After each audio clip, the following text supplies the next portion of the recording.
नमस्कार, मी अनिल उपाध्ये. शिवसिद्ध बातमीपत्रात आपलं स्वागत आहे. पाहूया आजची बातमी.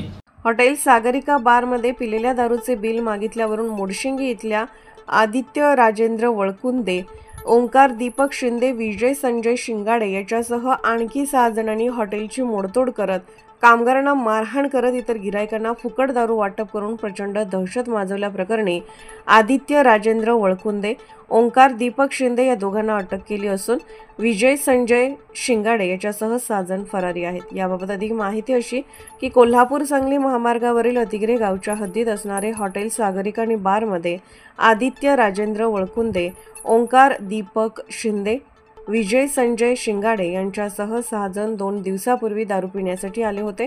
दारू पिऊन झाल्यानंतर हॉटेलचा मॅनेजर आकाश नंदू चव्हाण याने बिल मागितले असता आदित्य राजेंद्र वळकुंदे याच्यासह त्याच्या सहकाऱ्यांनी मॅनेजर आकाश चव्हाण याला मारहाण करून बिल देणार नाही, तुझ्या मालकाला बोलव असे म्हणत हॉटेलची मोडतोड सुरुवात केली. त्याचबरोबर बारमध्ये येणाऱ्या गिराहिकांना काउंटरवरील दारू फुकट वाटप केले. फिर्यादीचे मित्र असणाऱ्या सूरज पाटील आणि संतोष कांबळे यांना स्लायडिंगच्या खिडक्यांच्या पट्ट्या काढून मारहाण केली, तर एकाने खिशातील मोबाईल जबरदस्तीने काढून घेतला आहे आणि दहशत माजवत बिल मागशील का अशी धमकी दिली. गावगुंडांचा हा दहशतबाजपणा सीसीटीव्ही कॅमेऱ्यात कैद झालाय. आदित्य राजेंद्र वळकुंदे, ओंकार दीपक शिंदे या दोघांना अटक केली असून विजय संजय शिंगाडे याच्यासह अन्य 6 जण फरार आहेत.